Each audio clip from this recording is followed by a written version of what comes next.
Hola, ¿qué tal? Muy buenas tardes, mis estimados alumnos de la secundaria técnica número 39. Pues bien, la primera actividad que vamos a llevar a cabo, el primer video, estará en función de la historia de la tabla periódica. Espero que recuerden que este documento se los di en copia en la escuela. Y pues sé que cuentan con él.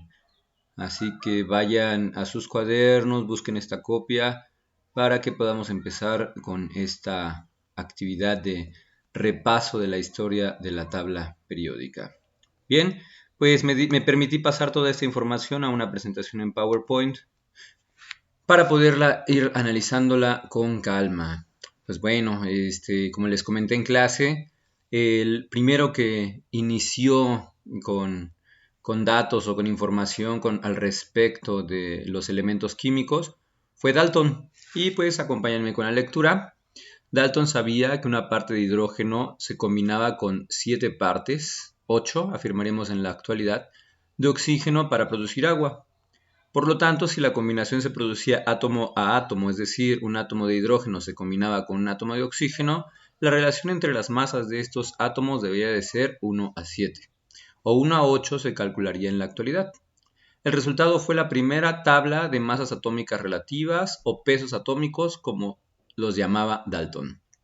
Pero bueno, de toda esa información, pues lo que tenemos que destacar exclusivamente es lo siguiente, que Dalton fue el primero en intentar obtener la masa atómica de los elementos. Entonces, ya veremos que la masa atómica juega el papel más importante para el desarrollo de la tabla periódica. Bueno, y pues aquí una imagen de cómo se representaban los elementos en esa época y pues las masas atómicas relativas a las que llegó Dalton.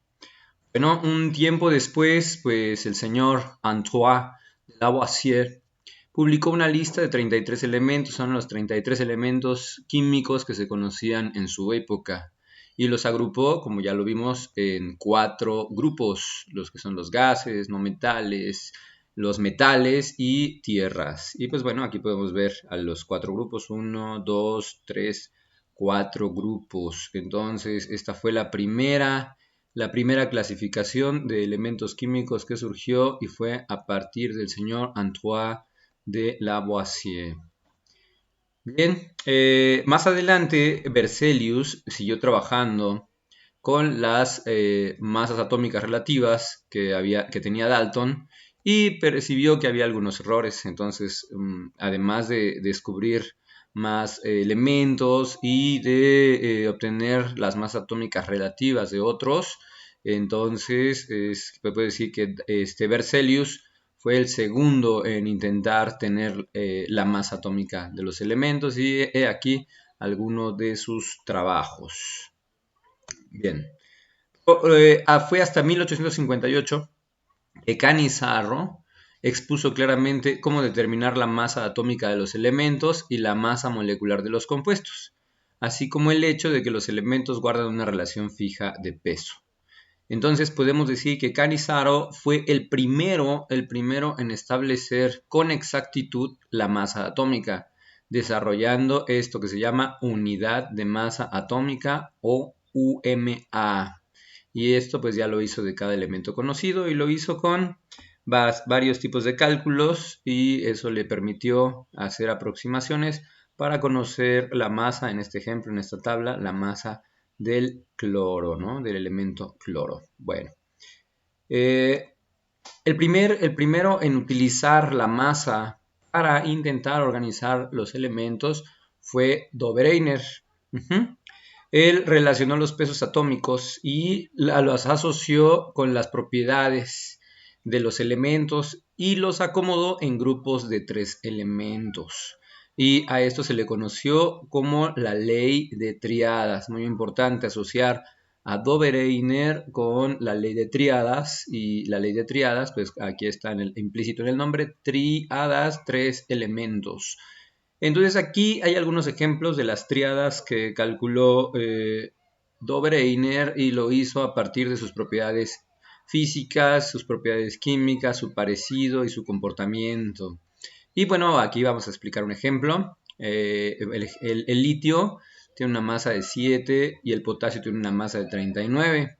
Resulta que el promedio de masas entre estos dos elementos nos da la masa del elemento central.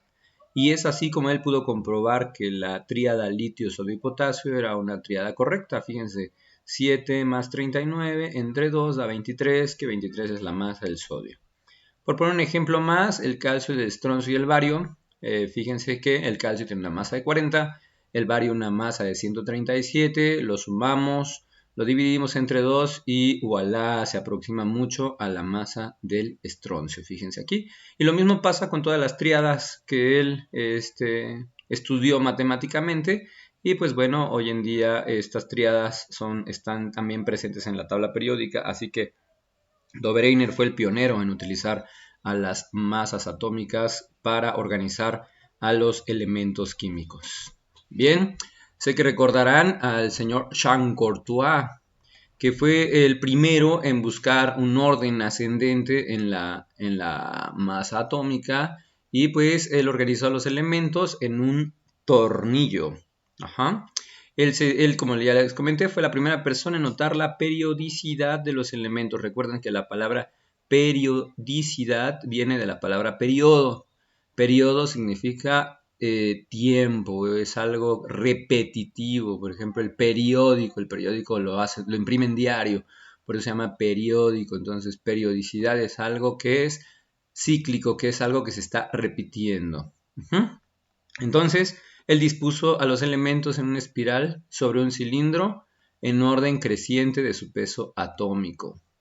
Entonces, Jean Courtois mostró que los elementos con propiedades similares parecían ocurrir a intervalos regulares. Ejemplo, fíjense cómo va la masa creciendo del litio, del berilio sube 2 gramos, del boro otros 2, y así sucesivamente vamos creciendo, carbono, nitrógeno, oxígeno, flúor, y llegamos al sodio. Y fíjense que el sodio está ubicado exactamente en la misma columna que el litio.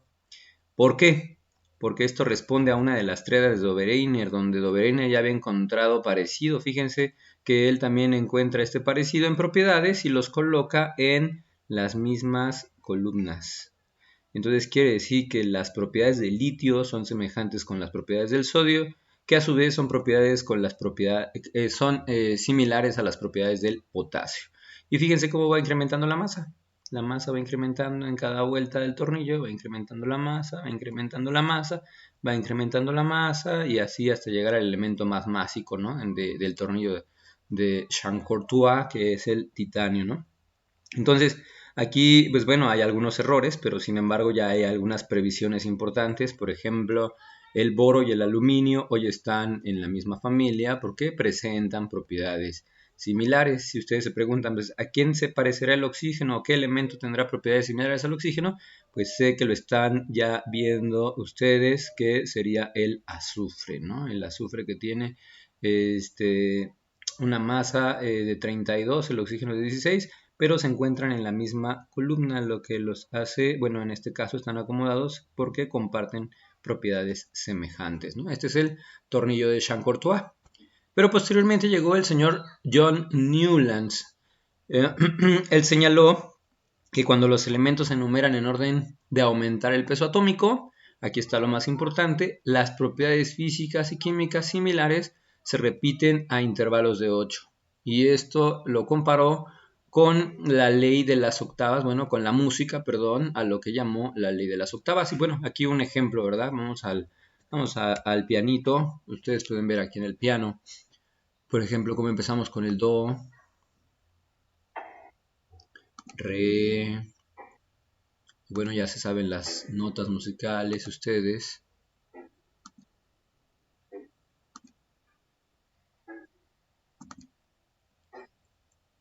Y volvemos a empezar con do. Do, re, mi, fa, sol, la, si. Y volvemos a empezar. El chiste es que esta nota, do, es similar a esta nota y es similar a esta nota. Las tres significan Do, pero están en diferente tono. Y bueno, eso puede continuar hasta acá. Todas fueron Do. Y fíjense cómo van creciendo, como en una escala van aumentando, van cambiando de tono. Bueno, esta similitud ustedes pueden verla aquí. Do, re, mi, fa, sol, la, si. Y volvemos a empezar. Do, re, mi, fa, sol, la, si, do. Y volvemos a empezar. Entonces esto se va repitiendo. Esto es cíclico.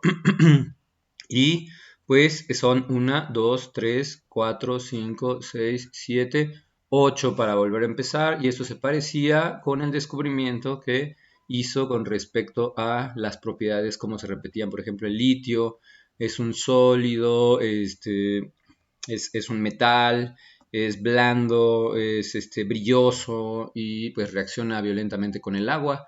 Y pues fíjense cómo va creciendo la masa, va creciendo la masa, va creciendo la masa y nos encontramos al sodio que se comporta similar al litio. Va creciendo la masa, va creciendo la masa y nos encontramos al potasio que se comporta muy parecido al sodio y muy parecido al litio, incluso su apariencia física son similares. Entonces, pues aquí los podemos ver, esto sería el tono de Do y aquí como va creciendo, va cambiando de tono, pero va creciendo la masa hasta que encontramos al elemento que se repite. Entonces esto fue conocido como la ley de las octavas por su parecido con las notas musicales. Ok, después llegó Meyer, un personaje muy importante para la historia de la tabla periódica, que bueno, él lo primero que hizo fue buscar determinar los volúmenes atómicos de los elementos. Entonces pesó cantidades en gramos numéricamente iguales al entonces peso atómico de cada elemento. Por ejemplo, 1 gramo de hidrógeno, 16 gramos de oxígeno, porque serían sus pesos atómicos descubiertos por Canizaro. Y luego, una vez que tenía esas cantidades, pues midió su volumen a la misma temperatura y presión y se dio cuenta que se hacían patrones muy, muy interesantes. Por ejemplo, aquí está el patrón de masa-volumen. Vean, el litio baja, baja, vuelve a hacer un pico con el sodio, vuelve a hacer un pico con el potasio, vuelve a bajar y vuelve a hacer un pico con el rubidio y vuelve a bajar y vuelve a hacer un pico con el cesio. Fíjense, estos picos, litio, sodio, potasio, rubidio, cesio, hoy forman un grupo de la tabla periódica que se llaman los metales alcalinos. Entonces ese ya había sido un descubrimiento exageradamente importante de la periodicidad, o vean el comportamiento, cómo se van comportando mientras crece la masa, va repitiéndose este patrón de propiedades físicas. Entonces pues esto ya posteriormente dio lugar a la asociación de propiedades físicas versus masa atómica.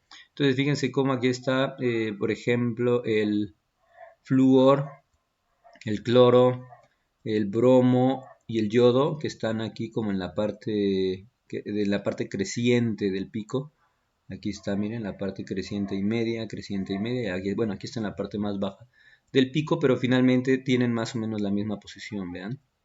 Entonces esto ya era una asociación importante y pues bueno, aquí está cómo se va repitiendo periódicamente. Bueno, importante destacar de Meyer, asoció propiedades físicas con la masa atómica. Y posteriormente pues llega el genio de la tabla periódica, el señor Dmitri Ivanovich Mendeleev. ¿Qué hizo Mendeleev? Pues él colocó los elementos por orden creciente de sus masas atómicas. Él los organizó en filas, recuerden que estas son las filas, filas, o periodos, entonces estas son filas o periodos, es lo mismo, miren, aquí están las filas, y o periodos de distinta longitud, y situó en el mismo grupo a los elementos que tenían, aquí está lo importante, propiedades químicas similares, como la valencia, que la estudiaremos un poquito más adelante, pero vean aquí, este sería entonces un grupo, es un grupo y este sería un periodo. Entonces quiero decirles que Mendeleev es considerado el padre de la tabla periódica por ser el creador de la ley periódica, donde dice que las propiedades de los elementos son función periódica de sus pesos atómicos, es decir, que en la medida que aumenta la masa atómica, así por un periodo, va aumentando la masa atómica, entonces periódicamente se van a repetir las propiedades nuevamente en la fila de abajo. Entonces otra vez, si por ejemplo el litio aquí tiene unas propiedades, el berilio tiene otras, el boro está aquí. Pero ¿por qué el carbono está a la derecha del boro? Pues simplemente porque tiene más masa que el boro. ¿Por qué el nitrógeno está a la derecha del carbono? Porque el nitrógeno tiene más masa que el carbono. Y así sucesivamente, todos los que están a la derecha van a tener más masa. Sin embargo, se vuelven a repetir aquí las propiedades. Miren, el sodio tiene las mismas propiedades que el litio, el magnesio que el berilio, el aluminio que el boro. Entonces fíjense, va aumentando la masa y las propiedades se van repitiendo. A esto se le llama ley periódica. Bueno, entonces este es el trabajo de Mendeleev, asociar las propiedades químicas junto con la masa atómica. Y él dejó huecos, dijo, esto aquí hay elementos que aún no conocemos, pero cuando los conozcamos, van a comportarse. Por ejemplo, aquí falta un elemento, no sabemos cuál es. De hecho, vamos a llamarle, como aquí está el aluminio, a este le vamos a llamar ECA-aluminio. Cuando lo descubra la humanidad, se va a comportar como el boro y se va a comportar como el aluminio. El chiste es que dejó esos huecos, pasaron años, se descubre al elemento y que creen hoy en día existe este elemento y este elemento se comporta igual que el aluminio y igual que el boro. Vayan a sus tablas periódicas, vean qué elemento está abajo del aluminio y ese era el ECA-aluminio anteriormente y exactamente se parece a las propiedades del aluminio y del boro. Un genio, gran Mendeleev, precisamente considerado el padre de la tabla periódica. Bueno, avanza la tecnología, llega a 1913 y el señor Henry Moseley bombardea con rayos X a los núcleos de los elementos químicos y se da cuenta que lo que distingue a un elemento de otro es la cantidad de protones o carga nuclear. A esta cantidad de protones se la llamó número atómico. Por ejemplo, descubrió que el hidrógeno tiene un protón, que el helio tiene 2, que el litio tiene 3, que el berilio tiene 4. Y pues bueno, a partir de Moseley a eso se le llamó número atómico. Y pues prácticamente es como una reforma a la tabla periódica de Mendeleev, obvio con un poco de más elementos químicos porque había avanzado el tiempo, se habían descubierto más elementos. Entonces pues los elementos aquí fíjense cómo sus propiedades ya no están en función exclusivamente de la masa, sino ahora están en función del número atómico, es decir, del número de protones. El carbono se parece al silicio y aquí están agrupados en el grupo 4. Y bueno, ahí ya empezamos con los grupos A y B, que ya lo veremos en los siguientes videos, la distinción entre los grupos, grupo 1, grupo A, B, grupo 2, A y B, que están distinguidos aquí por una diagonal. Entonces el calcio corresponde al grupo 2A y el zinc al 2B. Y bueno, eso lo veremos con detenimiento en los siguientes videos. Ahorita estamos analizando exclusivamente la historia de la tabla periódica. Bueno, y finalmente llega el señor Bohr. Ustedes recordarán que hemos estado haciendo sus modelos en clase. Entonces, gracias a su modelo atómico y a la distribución de electrones de cada átomo, pues pudo determinar la tabla periódica actual. Entonces esta tabla que nosotros conocemos y que tenemos ya a la mano impresa, la podemos comprar en cualquier papelería, la podemos consultar en internet, siempre va a tener esta forma. Es posible que gracias a los elementos que se han descubierto o que se han sintetizado recientemente, pues ya la tabla periódica tenga algunos cambios, pero de momento esta es la tabla que gobierna el conocimiento de la química. Bueno, pues esto fue el repaso de la historia de la tabla periódica, así que ojalá ustedes tengan la oportunidad de repasarlo una o dos veces y pues ya pueden ir a los que les entregué esta copia de las últimas clases que tuvimos presenciales, pues pueden ya empezar a contestar este ejercicio que sería su primer tarea. Los que ya lo hicieron, pues ya nada más échenle un repasito, vean si lo dominan, les voy a poner otra vez esta actividad en el grupo de Facebook para que vean si leyéndola y puedan asociar ya fácilmente cada personaje o cada texto de cada personaje con su paréntesis correspondiente sin mirar ya ni el video ni sus copias, ¿verdad? Esto es para que practiquen y fortalezcan sus conocimientos sobre la historia de la tabla periódica. Pues bien, aquí termina este primer video, esperando que hayan comprendido y pues cualquier cosa estamos en contacto. Un gusto en saludarlos.